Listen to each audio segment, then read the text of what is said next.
Como exemplo, cito o tema 280, que utilizou-se na formulação da tese a expressão fundadas razões, adaptada ao Código de Processo Penal, que fala em fundada suspeita. Lembro que, recentemente, também no caso das visitas aos presídios, também se utilizou expressão similar, salvo engano, robusta, suspeita, alguma coisa assim, com base em elementos objetivos.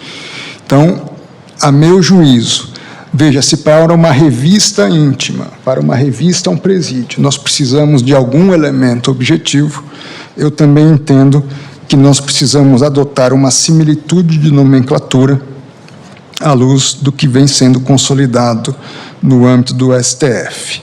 Assim, diante do não acolhimento da minha parte ao segundo item da tese do ministro Alexandre, o enunciado passaria a ser agora, desse que hoje é o terceiro item, ter a seguinte redação: o compartilhamento ou acesso de dados pessoais ou outras informações eventualmente guardadas pelo provedor e que possam contribuir para a identificação do usuário ou do terminal somente é possibilitado quando demonstrada a proporcionalidade da medida, necessidade, adequação e proporcionalidade em sentido estrito, e b, a existência de razões prévias capazes de caracterizar fundada suspeita. Penso que essa nova redação, ela melhor endereça a preocupação que já havia sido externada pelo ministro Cristiano Zanin. Salvo engano, Vossa Excelência falou em proporcionalidade. Exatamente. Né? Com a qual eu, à época, também manifestei concordância com essa preocupação acerca da necessidade de se delimitar o universo de pessoas sobre as quais se possa recair a diligência a partir da indicação prévia de um elemento comum de suspeição. Esse é o traço que, a meu ver, se afigura capaz de justificar, em tese, a adoção da medida.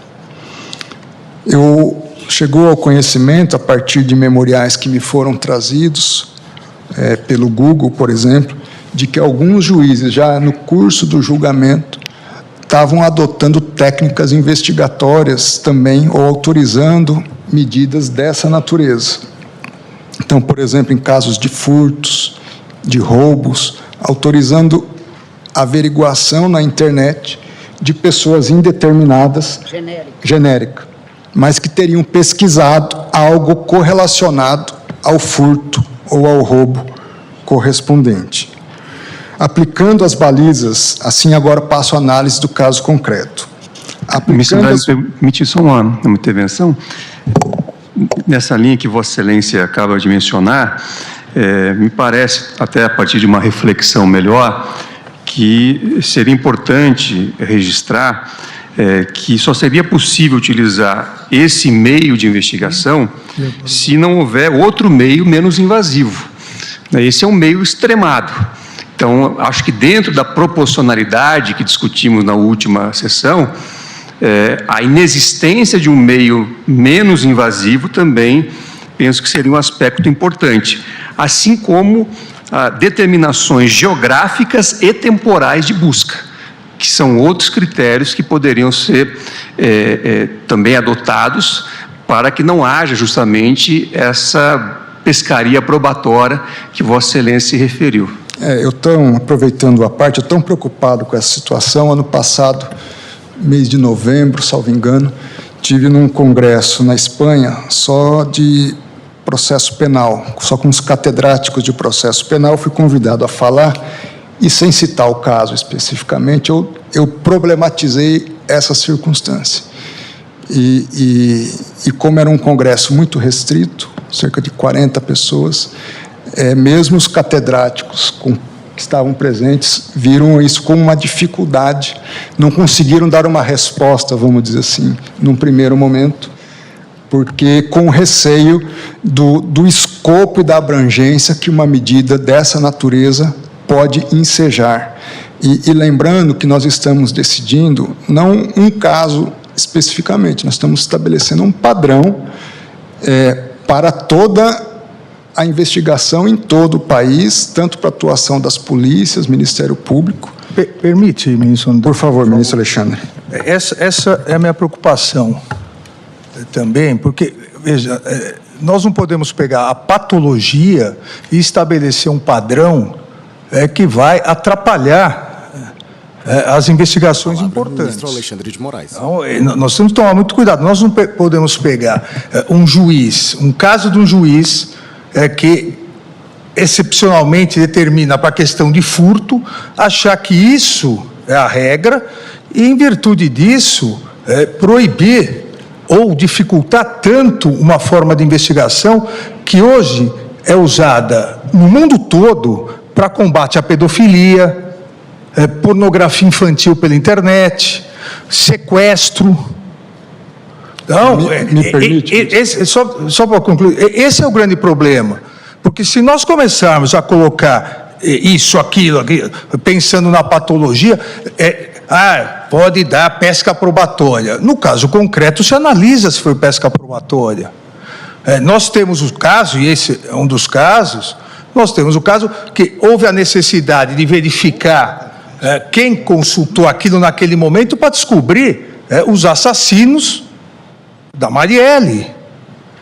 Olha, isso não é patologia, não é pesca probatória. Exatamente por isso, e obviamente o ministro Zanin já tinha colocado alguns tópicos para aprimorar a tese, exatamente por isso que é diferente falar em pesca probatória ou pessoas indeterminadas, desde que determináveis a partir de outros elementos e provas obtidos.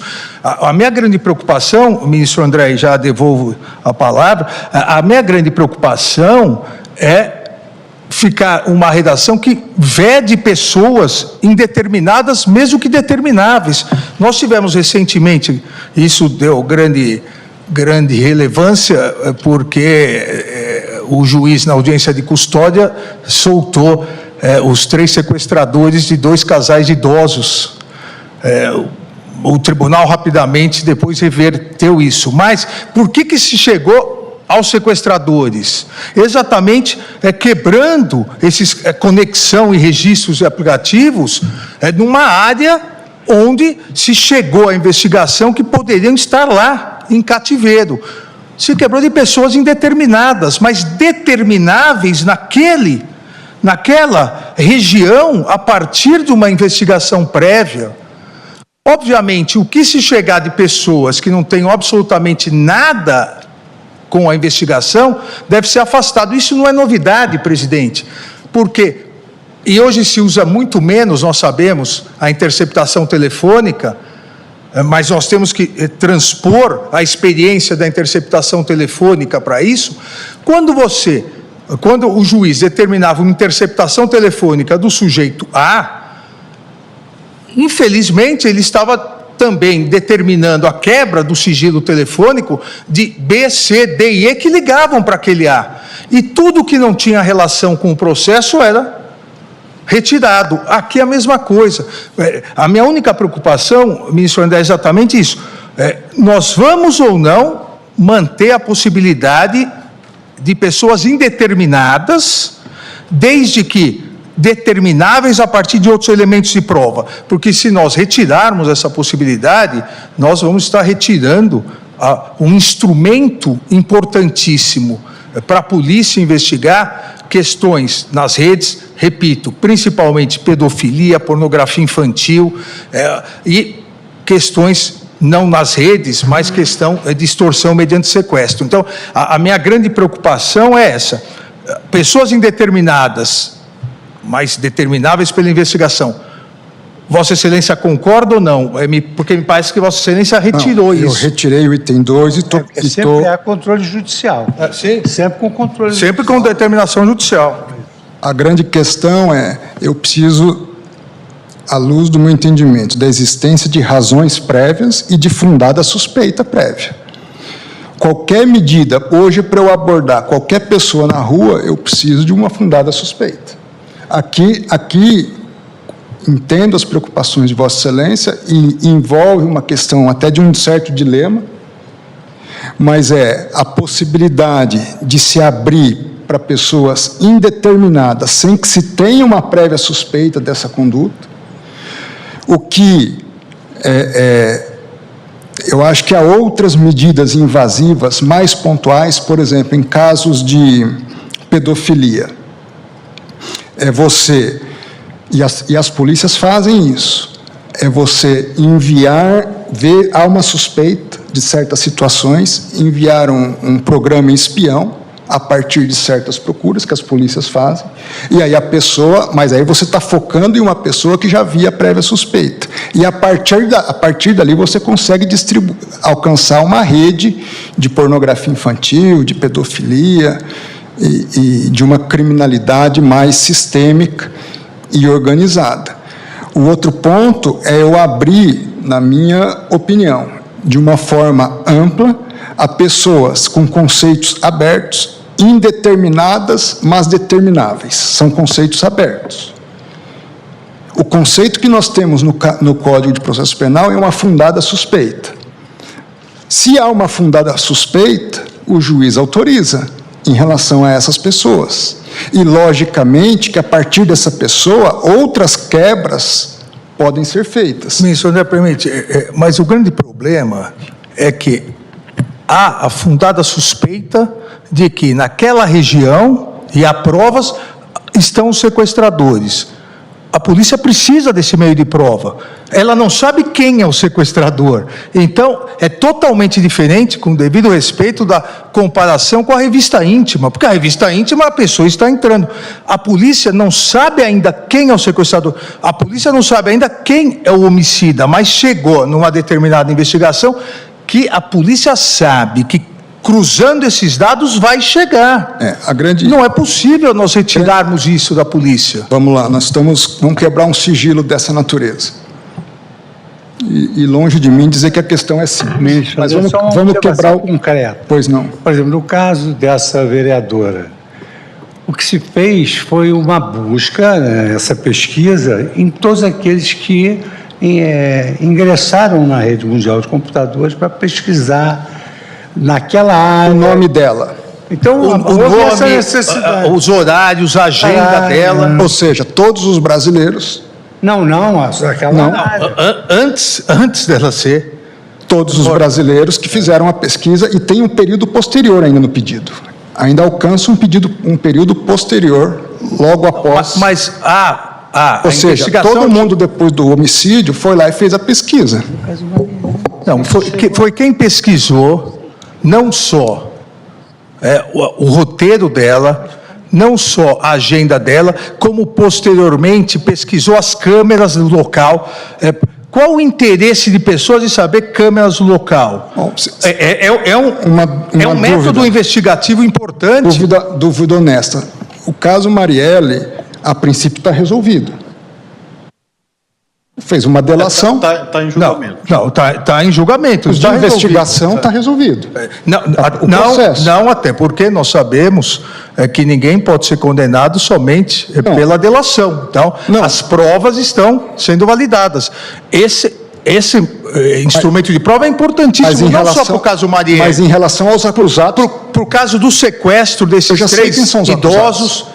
Não há, devido ao respeito, não há lógica em nós restringirmos de forma abstrata um meio de prova importantíssimo para a polícia, achando, e como disse o ministro Fux, só com ordem judicial, então há o controle judicial, achando que pode haver pesca probatória, que seja anulado depois. Eu não tenho dúvida que vai haver um arrastão probatório. Ministro André, só para colaborar com Vossa Excelência, embora, obviamente, a minha ilustre antecessora já tenha votado, 2 observações, uma à guisa de obter-dito, a outra sobre o caso concreto. Primeiro, é muito curioso que o Google queira impedir que o Estado faça o que ele, Google, faz.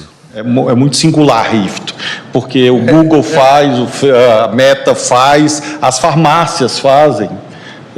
quebram nossos sigilos e vendem os nossos acessos. É muito peculiar isto, mas é apenas uma observação de ordem ética, eu diria. Mas, em relação ao caso concreto, ministro André, apenas uma ponderação. Quer digamos que essa pesquisa pode ser feita, quer não seja, para que chegue a fundada suspeita, provavelmente, de algum modo, a pesquisa será feita. Então, eu temo que, se restringirmos muito, em vez de proteger, nós estejamos abrindo caminhos para canais paralelos de investigação. Porque quando você restringe muito a investigação, impede, ela acontece por meios paralelos. Alguém vai dizer, nesse caso, sem a colaboração do Google. Sim, é fato, mas existem muitas ferramentas de tecnologia que permitem esse tipo de devassa de dados. E aí sem controle judicial. Controle judicial. Eu quero crer que não se admita nenhuma hipótese de investigações paralelas. Claro, mas na prática, não. Eu apenas estou dizendo que nós não admitimos, mas na prática, se nós restringirmos, então eu não posso isto chegará lá, né? Partir desse pressuposto. Então nós vamos, e não são só as pesquisas do Google, nós estamos aqui autorizando as comunicações, uma série de dados de um número indeterminado de pessoas. Por isso que eu estou falando, é um dilema. Qual o limite da investigação? Nós podemos tomar decisão, por exemplo, eu apoiaria, não precisa ter sigilo bancário e fiscal. Por que teríamos? Vamos acabar. Não, mas desculpa, qual a relação?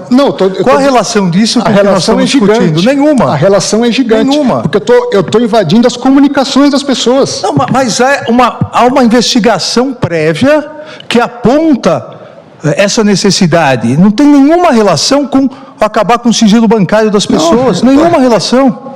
Eu, quando faço uma quebra dessa natureza, eu pego tudo. Eu pego o que tem de bom, o que tem de ruim, o que tem de intimidade, o que tem correlação com o crime específico, o que não tem. Quando se faz uma interceptação telefônica também. E tudo que não é relacionado é descartado. Mas é relacionado a pessoas determinadas. Da mesma forma, nós não vamos a pessoas indeterminadas. Não, a pessoas indeterminadas. Todo mundo que ligar para aquele que estiver sendo grampeado é gravado. Mas, lógico. É a mesma coisa. Não é. Uma coisa é eu pegar um suspeito quebrar todos os e-mails dessa pessoa e vou ter as comunicações das pessoas com esse determinado indivíduo. Outra coisa é eu abrir para um número indeterminado de pessoas que falaram com outras N Mas pessoas. Mas é um indeterminado, determinável pela investigação. Eu gostaria que Vossa Excelência apontasse, porque essa é a importância da discussão, apontasse aonde estão sendo feitos os abusos na prática pela polícia. Não estão sendo feitos. Até hoje não tem essa tese. Né? Não estão sendo feitos. Estamos discutindo isso hoje, a primeira vez. Ministro André, a espacialidade, mas serão feitos. A espacialidade e a temporalidade não satisfazem Vossa Excelência como critério de controle? Não, o que satisfaz é a fundada suspeita. Fundada suspeita... E a proporcionalidade. Indeterminável, proporcionalidade, exaurimento de meios menos invasivos... Eu tenho que identificar uma pessoa. Porque você não vai quebrar o sigilo da pessoa numa de investigação, pelo assassinato no Rio de Qual é a diferença de raciocínio? Numa investigação, eu parto de um indivíduo para o todo. Eu estou querendo partir do todo para achar um indivíduo. Esse é o raciocínio que a gente precisa fazer. Vossa Excelência, me permite, seria muito aberto se nós dissermos, é possível o afastamento mediante ordem judicial fundamentado de sigilo de dados, mas não é o caso. É possível no âmbito de investigação criminal. Uma investigação criminal, ela só se inicia em relação à pessoa suspeita.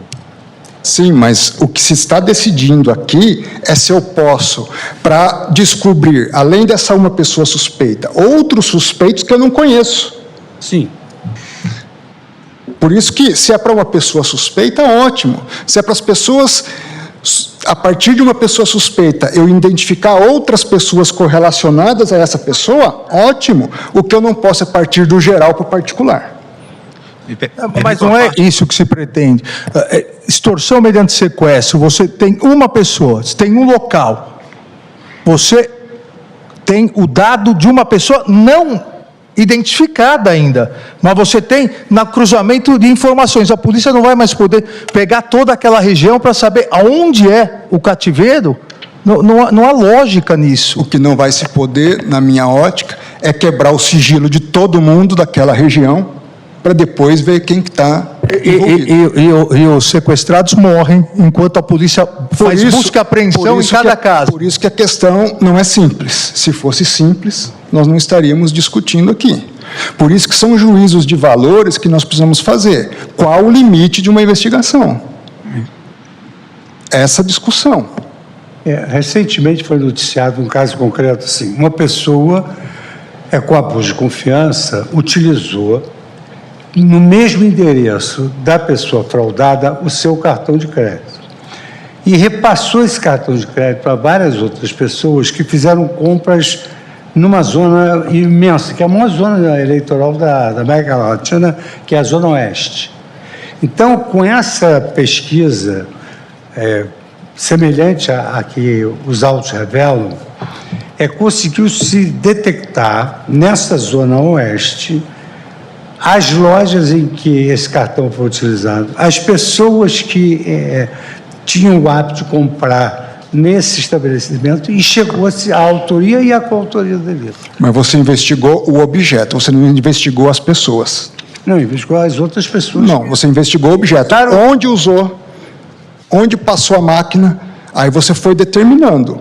Agora, você não fez uma busca na internet, é diferente a situação. Com a devida vênia. Quanto a isso, eu não tenho dúvida. Agora, eu pego lá, quem pesquisou isso, quem pesquisou aquilo, comunicação de todo mundo. Aí, vamos lá, eu estou pesquisando uma lavagem de dinheiro. Nesse mundo de pessoas indeterminadas, eu encontro de tudo. Eu encontro lavagem, eu encontro um sequestro, eu encontro um furto, eu encontro de tudo. Uma vez descoberta a situação, com base numa medida legítima, pressupondo legítima de uma autorização judicial, eu jogo tudo, ou seja, nós vamos criar um ambiente que não é um fishing expedition, é uma arrastação expedition. É pesca de arrastão. Podemos tomar essa decisão? Podemos, precisamos saber das consequências para outros pilares que nós também formam um equilíbrio dentro do Estado Democrático de Direito. Se fosse por meu gosto pessoal de não querer crime, eu adotaria essa tese. Desculpa. Mas, não, estou falando por mim. Mas ninguém está aqui defendendo a arrastação. Vossa Excelência que, para defender o seu posicionamento, está dizendo que os demais estão isso, mas não é verdade. Eu estou dizendo que é isso, na minha opinião. André, permite uma parte? Pois não, ministro. Permite. Essas observações trazidas pelo ministro André têm uma relevância, além de tudo que foi dito, de forma muito particular, porque estamos iniciando uma discussão que é extremamente acalorada em todo o planeta em relação à possibilidade de quebra de sigilo em relação ao grupo indeterminado de indivíduos. E essa preocupação que ele tem transmitido ao ministro Fux. É diferente de alguém ter o seu sigilo telemático quebrado e ali advier uma série de comunicações com aquela pessoa. A outra ainda que se limitando ao espaço temporal e territorial, quebrar o sigilo de vários indivíduos. Essa é uma discussão, o ministro Gilmar vai lembrar, e todos aqui que gostam e militaram com direito penal, que direito penal do inimigo, Gunther e Jacobs. E isso foi antagonizado em toda a academia de todo mundo, com exemplos muito mais extremados, como, por exemplo, o terrorismo. Então, esse é só um início, é a quebra telemática, A única hipótese... Depois de buscas e apreensões sem individualização. Sigilo telefônico, quer dizer, nós estamos abrindo uma brecha para chegar até onde? A ministra Rosa, no voto dela, ela disse, não, tem que ser individualizado. O ministro Alexandre e o ministro Flávio trouxeram as preocupações, olha, nós não podemos, de um lado, por outro lado, impedir algumas investigações, mas a gente precisa, essa é uma discussão que é feita com o terrorismo. Se, por alguma razão, a polícia do DF tem conhecimento de que existe um artefato em uma determinada quadra, essa discussão é planetária. É possível uma busca e apreensão itinerante, sem individualizar os proprietários dos apartamentos? É possível uma quebra de sigilo, utilizando aparelhamento para ouvir todas as pessoas da quadra ou da Asa Sul, para localizar? Bom, essa discussão não é fácil. Por isso que eu lembrei Jacobs. Isso é discutido no mundo todo. Então, eu só, antes de votar, eu só chamei a atenção para o que o ministro André falou, porque isso pode ser uma frecha e tem que ser muito bem calculada para não chegarmos a outros pontos que advirão. Aqui é telemática, tem telefônico, tem busca e apreensão. E o telefônico não é daquela forma. Hoje se pode buscar de uma quebra de conversas em toda uma região. De 30, 40, 300 pessoas. E até onde podemos ir? Então, é só para reflexão, que a gente deve ter algum tempo ainda para refletir. E desculpe a interrupção. Não, agradeço. Eu, finalizando, senhor presidente, eminentes ministros, no caso concreto, aplicando as balizas até aqui apontadas, à luz do caso concreto, eu acompanho a eminente ministra relatora, a ministra Rosa Weber, dando provimento ao recurso extraordinário para conceder a ordem mandamental e, em consequência, cassar o item 5 da decisão proferida em 27 de agosto de 2018 pelo juízo da 4ª Vara Criminal da Comarca do Rio de Janeiro, capital, facultando-se que outra seja proferida, desde que observados os limites formais e materiais dos direitos fundamentais, à privacidade, à proteção de dados pessoais e ao devido processo legal, de acordo com as balizas que estabeleço no meu voto. Ou seja, tem que haver fundada suspeita prévia e essa proporcionalidade. Quando o ministro Zanin coloca não haver outros elementos menos invasivos, está coberto de razão. Por isso que, até na minha proposta de tese, eu especifico os 3 subprincípios da proporcionalidade, que é a necessidade, a adequação e a proporcionalidade em sentido estrito, porque nesses elementos eu tenho que ponderar haver um outro meio menos invasivo capaz de me dar aquele mesmo resultado. Você me permite só? Pois não. Eu acho que temos diversos pontos de convergência, inclusive essa questão, né, da necessidade de haver uma suspeita. Mas essa técnica, ela se chama busca reversa por palavra-chave, justamente porque, a partir de determinadas palavras-chave, busca-se chegar à pessoa suspeita ou que tenha praticado eventualmente o crime. Então, eu acho muito difícil termos, desde logo, quem é a pessoa que fez aquela busca, até porque a técnica se chama busca reversa. Então, eu concordo com Vossa Excelência em diversos pontos. Apenas diviso e acompanho a posição do ministro Alexandre sobre essa questão da indeterminabilidade, porque, usando essa técnica, desde que haja critérios proporcionais, ou seja, no caso concreto, a busca foi por palavras que tinham total conexão com o crime que se buscava elucidar. Era Marielle Franco, vereadora Marielle, agenda da vereadora Marielle, Casa das Pretas, Rua dos Inválidos. Então, e num período determinado também, referente à data ali próxima ao crime. Então, com esses elementos, eu acho que é possível verificar se há ou não proporcionalidade na medida que foi decretada. Permite-me, ministro Zanin, exatamente o que poderíamos complementar é que a autoridade policial, ao pleitear essa busca reversa, tem que fundamentar a necessidade, isso sim. Exatamente. Mas se nós não permitirmos pessoas indeterminadas, mas determináveis por esses requisitos, esse meio de investigação acabou. O Brasil vai ser o único país do mundo que não vai usar esse meio de investigação. Não, onde se usa? Não, ao contrário. Acho que o país será o primeiro país do mundo a usar esse tipo de investigação com essa amplitude que nós estamos dando. Eu atesto isso. Na Alemanha, por exemplo, é só em caso de terrorismo. Por exemplo. Então, dizendo o seguinte, qual é a grande diferença, então, ministro Zanin, por exemplo, aproveitando a sua consideração? Eu entendo que o elemento determináveis tem que ser substituído por fundada suspeita. Acho que essa é a grande diferença. Mas me permita fazer duas indagações, então, para reflexão, de casos distintos. Talvez num caso de roubo de um determinado veículo ou de uma determinada empresa. Eu vou falar, empresa, roubo, nome da empresa, roubo, horário de funcionamento da empresa, pessoas que trabalham na empresa, buscas no Google que o Google vai ter que me fornecer. São elementos determináveis. Mesmo exemplo, um caso de corrupção, propina em determinado agente público, fulano de tal, rotina, coisas que ele gosta, uma série de elementos. Eu estou determinando pelos elementos. Eu quero dizer que nós estamos abrindo uma porta que nós não sabemos onde ela vai dar.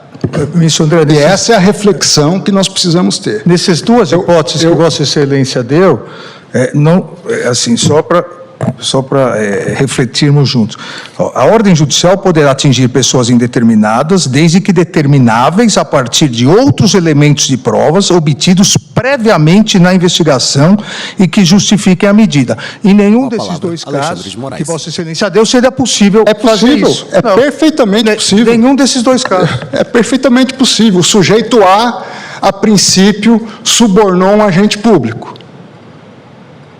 Eu vou, a partir desse sujeito A, fazer a pesquisa daquele agente público, de outro, quem pesquisou também, quem mandou mensagem. Eu determino isso. Um furto XYZ é a mesma coisa. Qualquer questão, eu consigo trazer elementos objetivos que guardem relação com o crime. A minha preocupação é nós estarmos abrindo uma caixa de Pandora que nós não sabemos onde vai parar.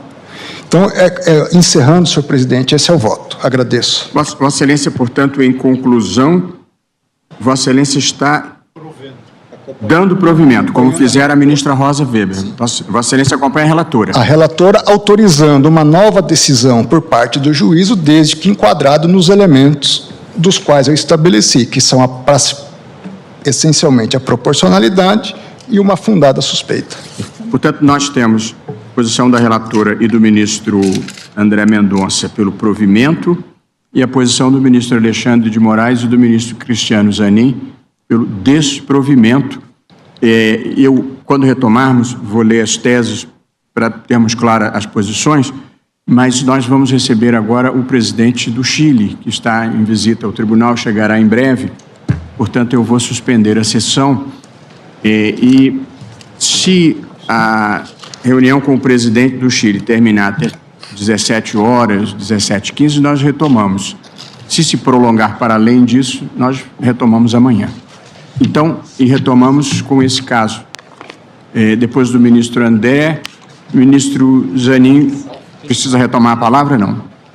Eu apenas havia, na última sessão, senhor presidente, feito algumas sugestões e depois encaminhei ao ministro Alexandre de Moraes, eminente relator, uma nova proposta, talvez com a reflexão que foi trazida a partir dos debates, sobretudo para tentar objetivar a proporcionalidade que se busca nessa medida.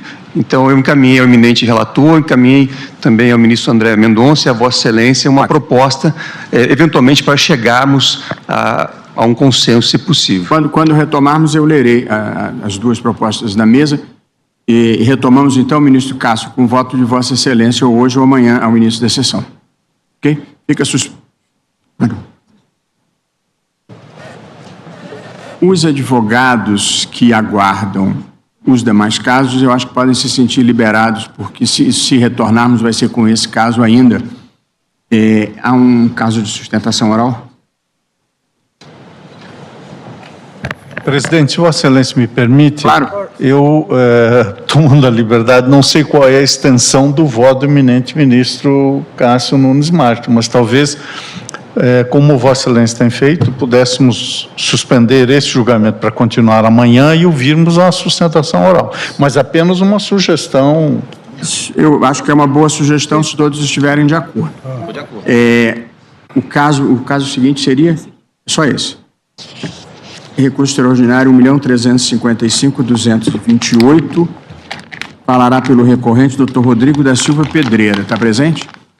E o Dr. Eduardo Damião Duarte pelo amicus curiae. Então, seria 15 minutos cada um? Então, a menos que atrase muito a reunião com o presidente do Chile, nós retomamos com a sustentação oral e acolhendo a sugestão do ministro Fachin, que, aliás, veio com uma belíssima gravata na tarde de hoje. Eu gostaria de deixar registrado. Este se trata de um autoelogio, presidente. Fica suspensa a sessão.